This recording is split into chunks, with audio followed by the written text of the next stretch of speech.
Mary Saachole lahir di Jamaika dari keluarga sederhana yang mengenal dunia perawatan tradisional. Ibunya mengelola sebuah rumah singgah yang merawat orang sakit. Dan di tempat itulah Mary belajar cara menangani berbagai penyakit, membuat ramuan, dan menolong mereka yang membutuhkan. Semakin dewasa, ia semakin yakin bahwa hidupnya terarah pada satu hal, merawat orang lain. Ketika kabar tentang Perang Crimea menyebar, Mary melihat penderitaan para prajurit dalam laporan surat kabar. Ia merasa terdorong untuk terlibat. Dengan penuh keyakinan, ia mengajukan diri pada pihak berwenang agar bisa bergabung sebagai perawat resmi. Namun permintaannya ditolak. Penolakan itu datang berulang kali, sering tanpa penjelasan. Meski begitu, ia tidak kehilangan tekad. Ia memutuskan menggunakan tabungannya untuk bepergian ke Crimea dengan biaya sendiri. Perjalanannya panjang dan penuh risiko, tetapi ia tiba dengan satu tujuan: membantu. Sesampainya di sana, Mary membangun sebuah tempat yang ia beri nama British Hotel. Sebuah bangunan sederhana yang menawarkan makanan, obat-obatan, dan ruang istirahat bagi prajurit yang terluka ataupun kelelahan. Tempat itu segera dikenal oleh banyak tentara. Mary tidak hanya menyediakan makanan atau obat.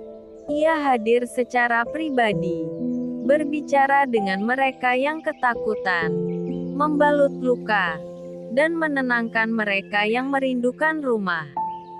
Banyak prajurit menemukan secercah penghiburan ketika melihat pintu bangunannya terbuka untuk siapa saja.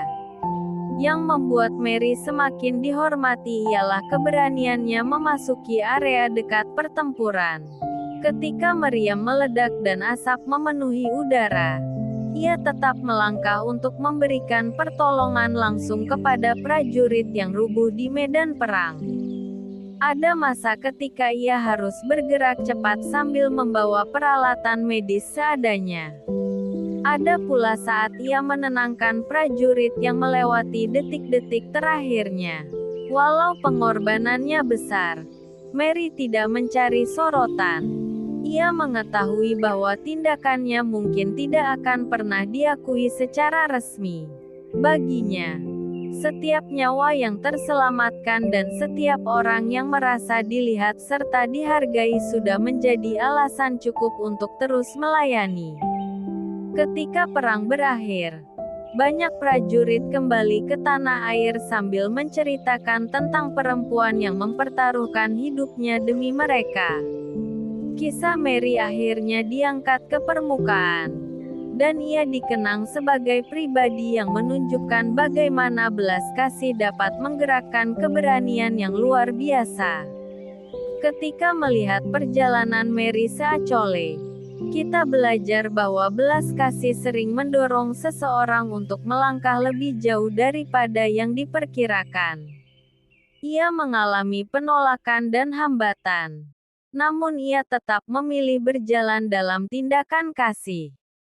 Keberaniannya muncul bukan karena situasi yang mudah, tetapi karena hatinya terarah pada kebutuhan orang lain.